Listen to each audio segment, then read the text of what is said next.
Start our class. So today we will do the last portion of our virtual machine. So we handle our function calling. So function or method. So in Java we call it method. Yes. Any question? Oh, sorry. Okay, so let me share the screen.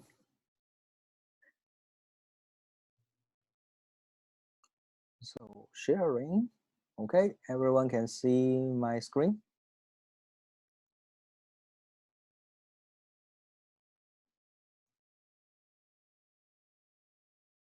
Okay, so we will do the last portion is called the subroutines. Actually, we in Java we call it method, and in C some other language we call it functions, or in math we call it functions. So this subroutines is a kind of a major programming artifact. So this is a pretty cool stuff. Why I say it's pretty cool because it allow us to do the things like we do the basic operations like multiplication, division, or plus. We can treat this one is a fundamental operations, but if I can create a certain functions or subroutines for like power or square root, I can treat like do the basic operations. I don't need to worry about how to implement it, but I can directly use it. But of course, if we want to achieve this function in our program, actually you look at your assembly, you cannot do this. So our high-level language always supports these subroutines. So in our class, we should have way to support because high-level language and assembly, there is a gap, right? Assembly does not support functions, but high-level language already have these functions or methods or whatever you call. This one I have already implemented. So we need some way to let the assembler or create the assembly language such that they can accept the high-level concepts. Okay, so today's class we will do based on concepts. So give you the basic concepts, what we are thinking, how do we maintain, how do we use our previous like stacks to handle these functions. And the next class we will see for particular hack machine, how we implement to achieve our concepts discussed in this class. Okay, so the basic idea for the subroutine, so is the given language can be extended at will by user-defined commands, also known as methods, functions, subroutines, a lot of name, but it's the same thing. So we can define certain kind of command or certain kind of functions such that to achieve particular operations, and then the other methods can use it directly, just passing the parameters. This one passing the arguments. So this is the basic idea. The important thing is this kind of commands together with primitive commands like plus, minus, multiplication, or the Boolean commands will be the same look and feel. This one may not look like they are same, but next when we see when we convert to the assembly code, we will see that why we call it they have the same look and feel. Okay, so this transparent extensively is the most important abstraction delivered by the programming languages. So you don't need to worry. So if I want to calculate, for example, here is the root for the quadratic function. I don't need to put a lot of things to do the square root, but I can separate the square root as a function outside, so I can call it, right? So that I don't need to, when I I can focus on the work here without consider this and that. Put it a very, very ugly program. So another, but this one, the good sign is allow us to have the same feeling when we deal with our user-defined commands and primitive commands, but there is a challenge there. This one is, of course, the program control flow, very, very complicated. So it's not that easy. Okay, so let us see why we say that they have the same look and feel. Okay, so this one is the primitive operation, x plus 2. So what is our stack analyze? We will do push x, push 2, then we add, right? This one is our, for the primitive operations.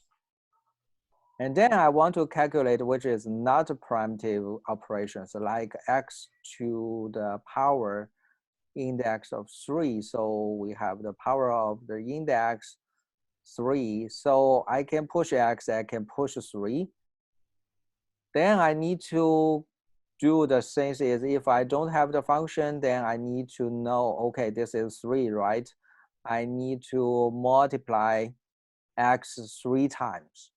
So multiply x 3 times, then I need to do is, since in our hack machine, we don't have multiplication, so I need to x times x times x, right? So I need to add x times. So I need to do x plus x plus x. Okay, do x times. And this portion, I will also do x times, right? So then it means x to the power 3. Then I need to code it, right? So I need to code it. So do x times, inside is x times, so then it's x to the power 3.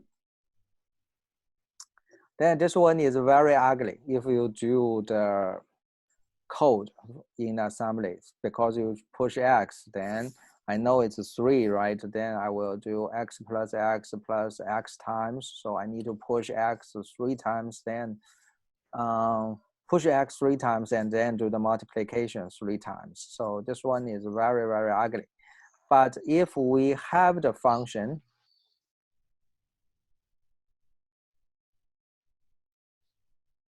so if I have the function called the power function, then I can, similar to the add I can do here, I can also do the core function to say call power. Then this means x to the power 3. Okay, then later, this one, if you think this one is not that ugly enough, okay, I give you even ugly things. If I don't have the subroutines, then I will do x to the power 3 plus 2, then all the things then to the power y. And what I will do, if I don't have functions, then I will do x to the x cube, x cube, I will do this guy here. Then it's, and then I will add 2. When I get the value, I will push 2 and add it, okay? Then I will do y times of this value. So it will be very, very long for the implementation, but it's looks is very ugly. So what I can do is, okay, I create, if I have the power function, I create. I don't need to worry about at this moment. I don't need to worry about how to implement the power function, but I can directly call power function if I want to use it. So this time I can use it. This one I can reuse it, just like add and multiplication or some subtract. So this is what the idea. So far so good. Yep. Okay, Ramesh, can you mute your mic so it may be a little bit noise?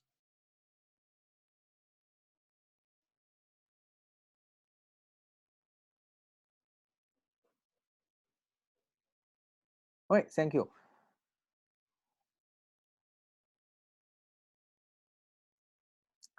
All right, so if you have any question, you can type in the chat room. So I will repeat your questions and give you the answer.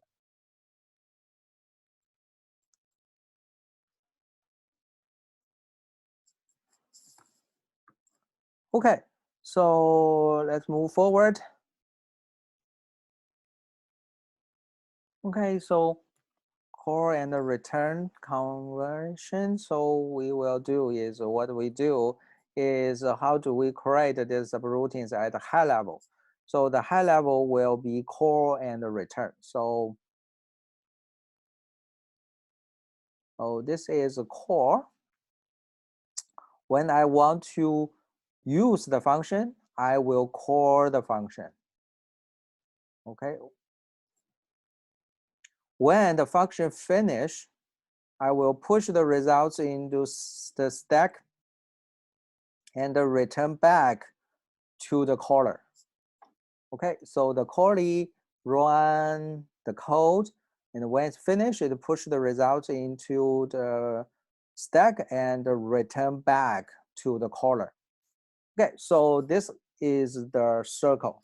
And this circle, we call it the call and the return convention. So the caller pushes the arguments. So you should push the arguments, what kind of the arguments you pass to the callee. Then, so you push here, for example, I have 3 to the x to the power 3.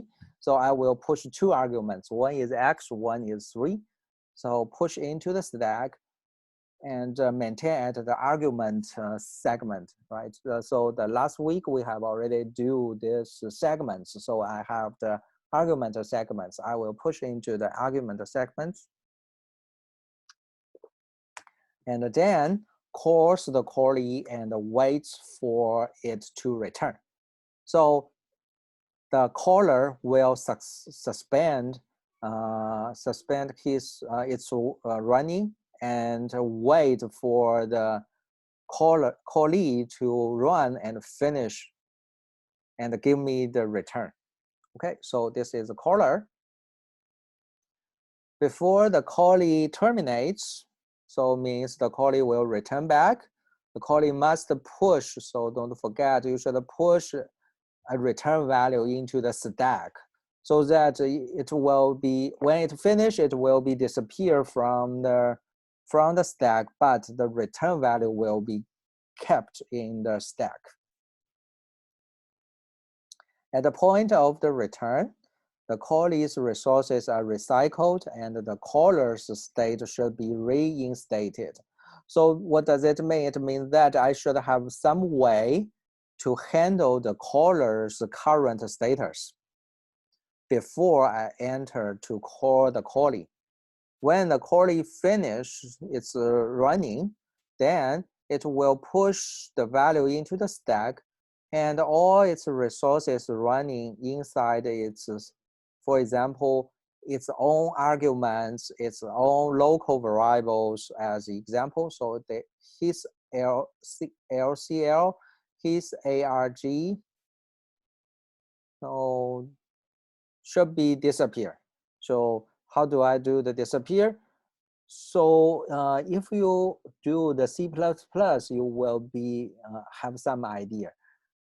If I create the pointer, so I create a pointer, I should locate the memory. When I finish this pointer, I should release that memory.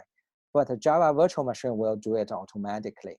But if we implement at the virtual machine level, we should do this recycling. So this one, this recycling, one easy way is okay. I use the pointer to skip that one, and later when I have the new thing, I will overwrite this one. So this one is also called recycle, right? So this one is able to do that.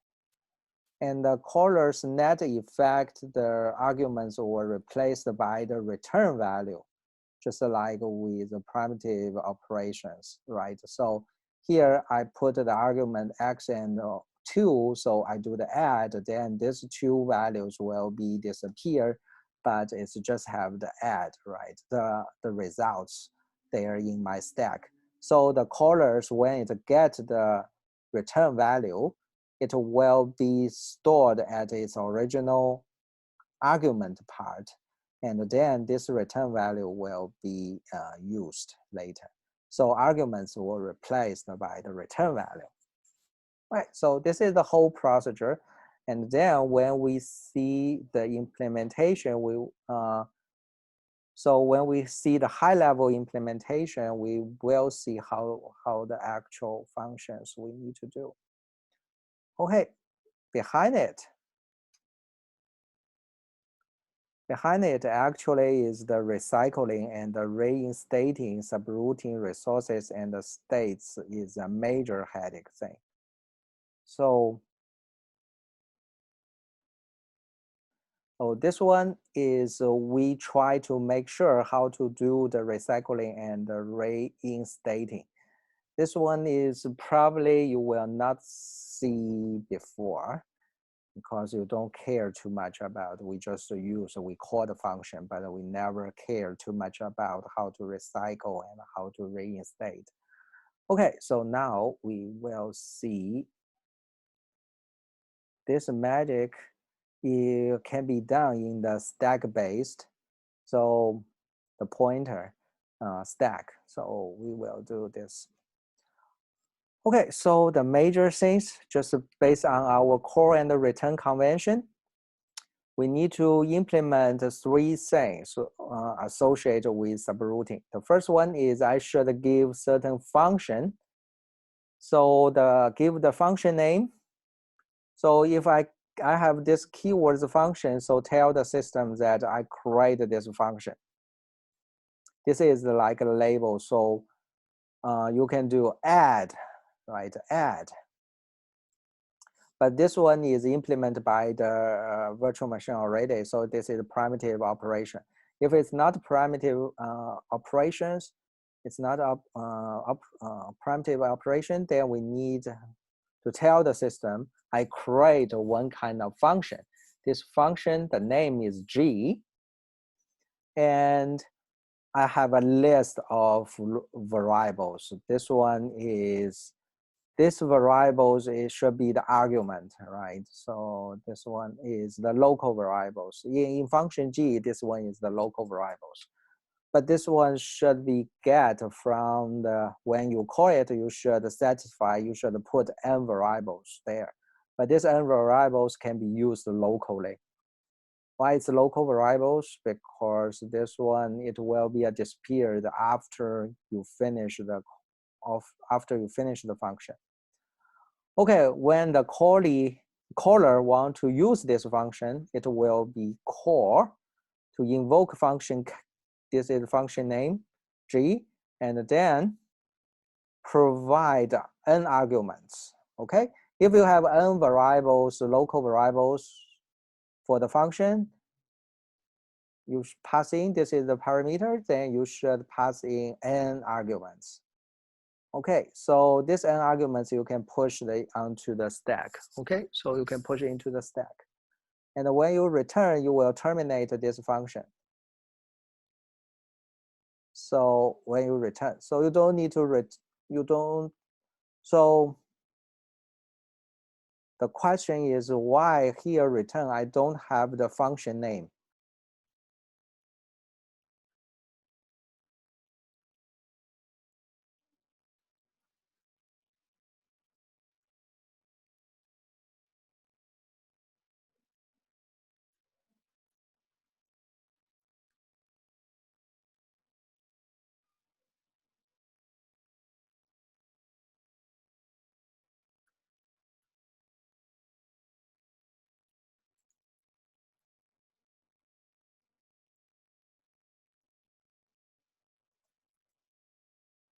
Return does not specify specify the function y.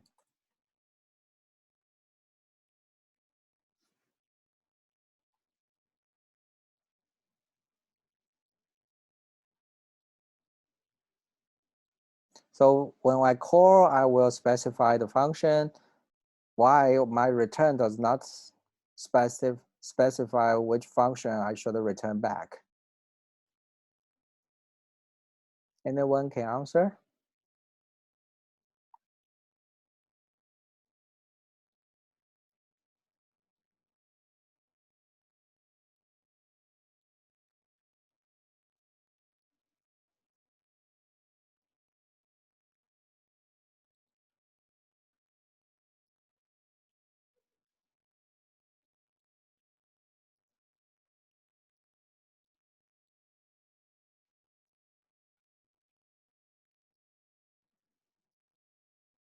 Anyone can answer me?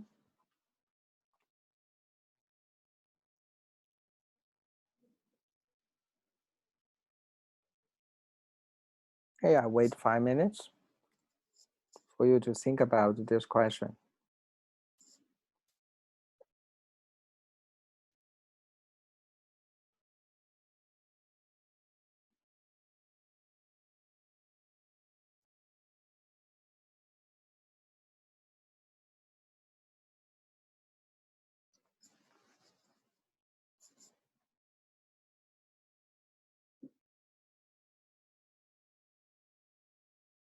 Please guess the answer and type in the Zoom in the group chat.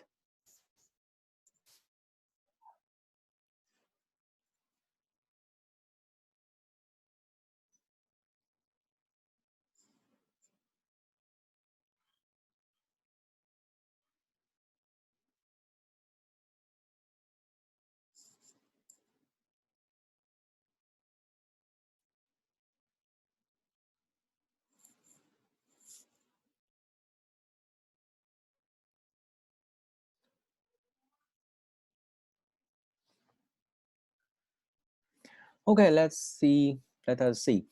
So because this one is when you call, you should specify if I'm running at function f.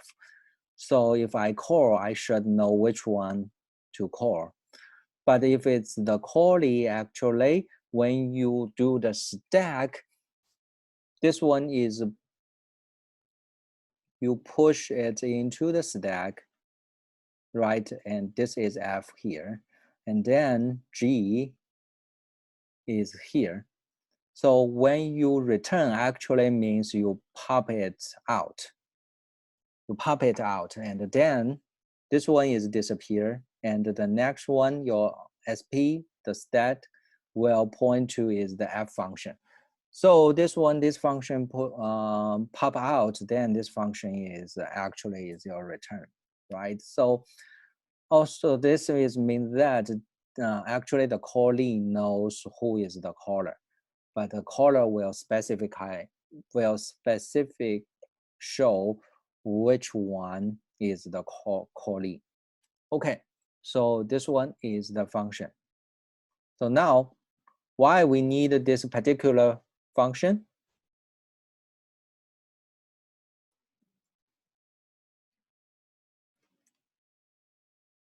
So because it's simplified the implementation. So this one is make us easier. Okay, so let us see this one. We have functions and the call and the return. Then we summarize what is the caller's view and what is the callee's view. So the caller's view, the first, before calling the function, the caller must push as many arguments as needed onto the stack. How many I need? If G require n variables, I need to push n arguments onto the stack. Okay, this is my first task I need to do. Next, the caller will invoke the function using the call command. So So this one is means I should push n times. So push argue n times. So push values n times to the argument segment, And this argument segment, when you call the functions, this argument segment will becomes the LCL, the local to the callee. Okay, so this one is their sharing, the relationship.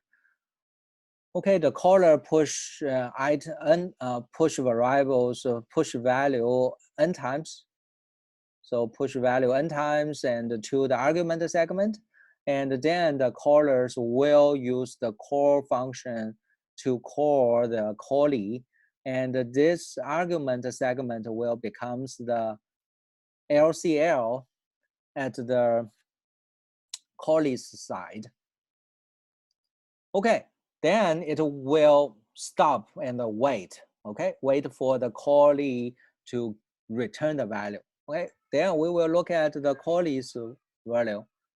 So the blue one is the function writer's responsibility. Okay,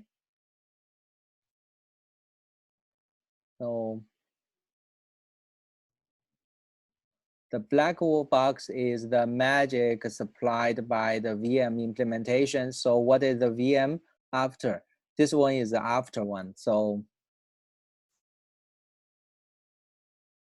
after call the function returns, the argument that I push before the call have disappeared. So this one we will wait a little bit. So here,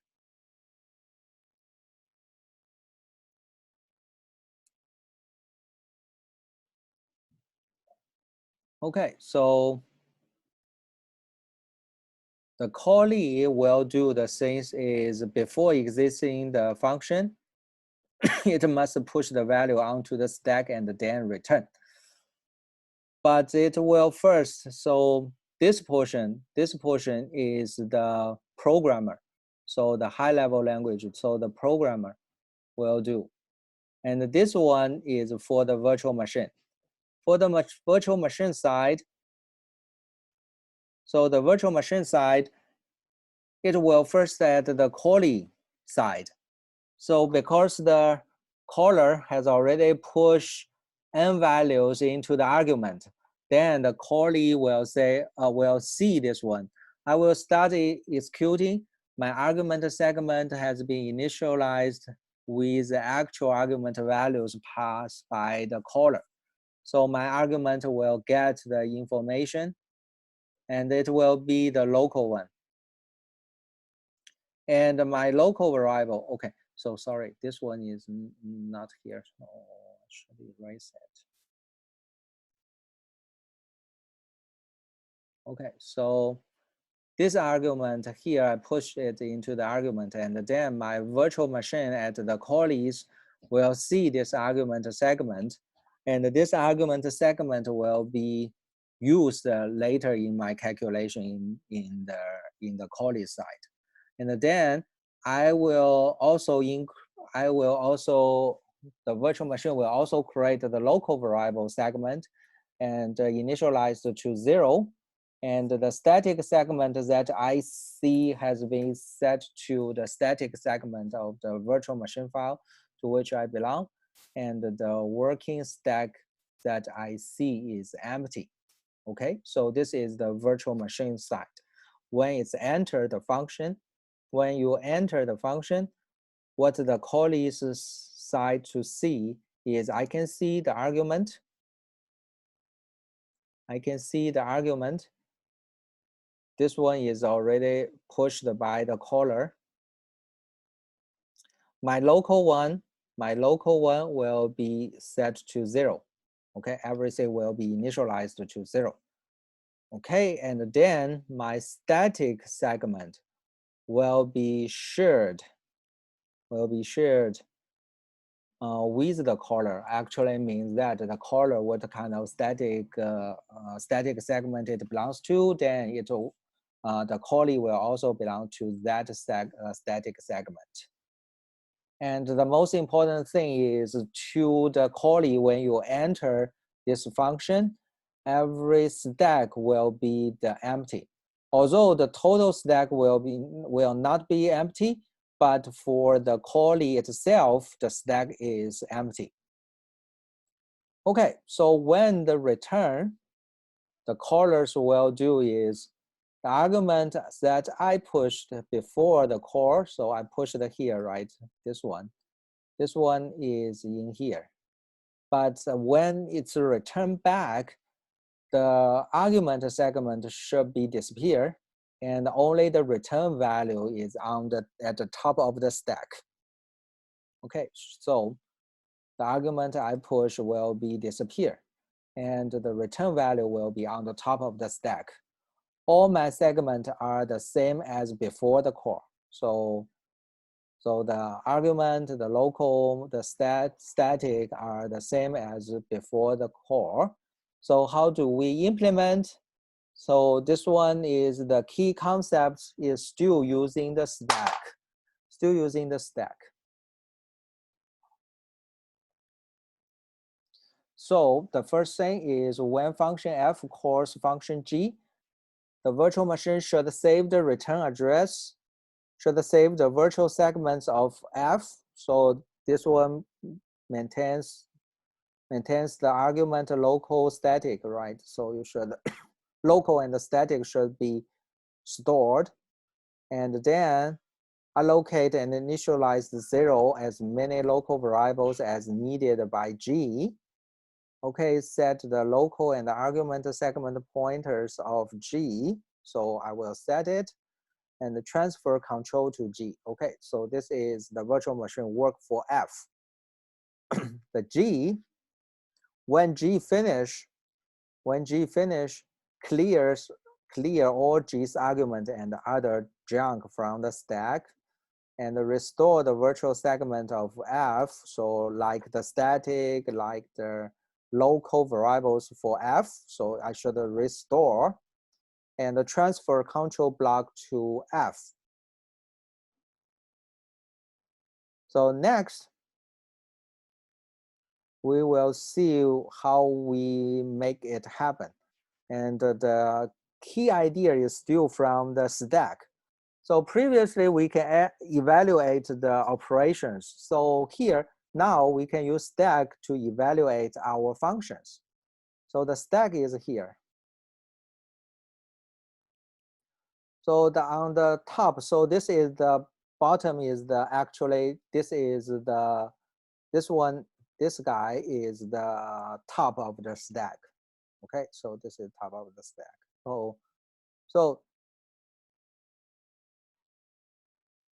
So here is, we say this is the f function.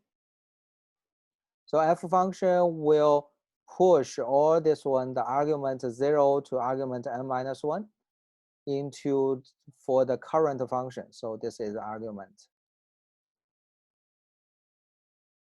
So no, sorry.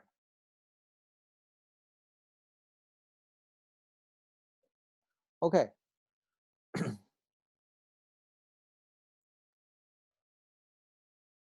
So this one is our implementation. So for the function, so the f function will give, so, oh, okay. So this one is no problem. Let me write. So this is the argument f push the argument to g. So g can use. So this is the argument pushed for the current function. And this is the f function, the pointers I should maintain. So the return addresses, where is f, then the saved LCL, so the local functions, local argument, local this, local that. So this one is for the f function. And then this is the local variables for g. And this one is the stack pointer. You will see that the stack pointer for g is empty. So before f calls g, this is the stack what we have. So f push as many arguments for G, and then save its current status. So we'll have the return address we have saved for F, and initialize the local variables of the current function of the G, and then SP. So when G enters, so this one is what G can see.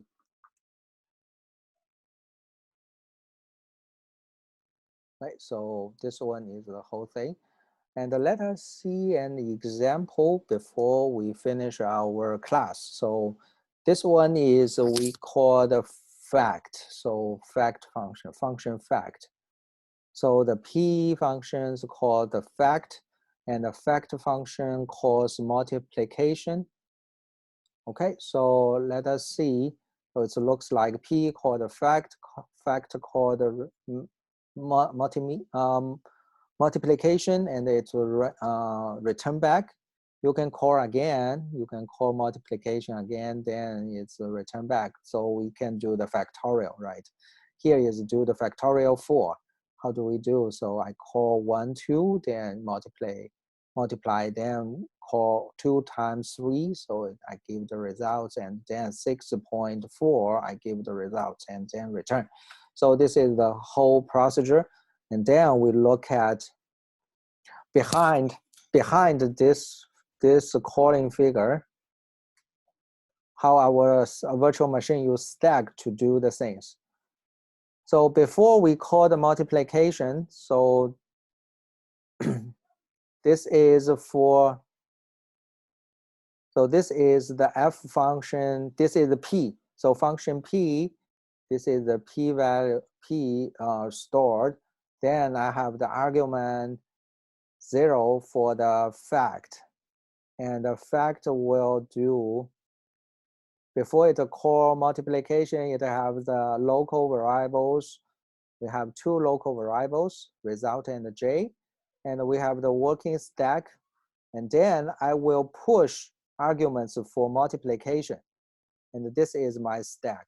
So this is before I call multiplication. So after I call the multiplication, just enter this one, So you will see that the argument, previously the argument is at here, point to the fact. So now this time it will point to the multiplication. This multiplication, this 2 is pushed by the fact, right, by the fact. So I have 2 arguments, and I have the fact, so this 5 is the fact, current status of fact, which I will use it when I return. Then this is the local variable for multiplication. This one is multiplication, and this one is the empty stack for the multiplication to run. And then just after the multiplication finish, then you will see that all these things, so all these things disappear, and this one will reload. So this one will be reload, and then this reload, this things will tell me, okay, where is my previous argument pointer? It will move to here. Where is my previous local? It will be moved here. And where is my return address here? It will be replaced by return value. Okay, then this argument will be disappear. So disappear. So this one is a working stack is here is for the factorial will be moved here.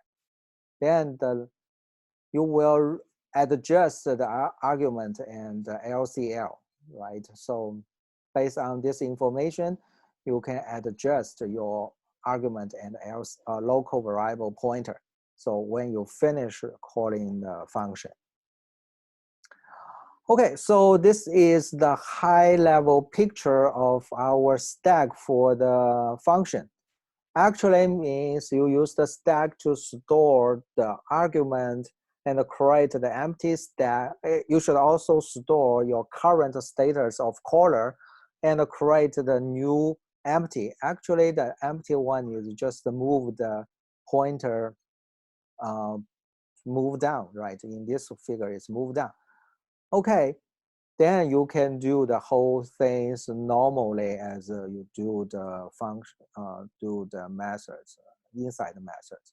But when you finish, you will erase all this working stack and use the saved value to adjust your pointer. So saved value, you have LCL argument, you can adjust your working, and your return value will be stored. So all this, the original, the previous arguments, and all these things will be erased, and your return value will be after the working stack. So the first one. So if you want to access, the first value is your return value when you finish calling the other function. So that's the high level picture of function, subroutine calling. So next time we will see how we implement using the stack in the hack machine. Any question?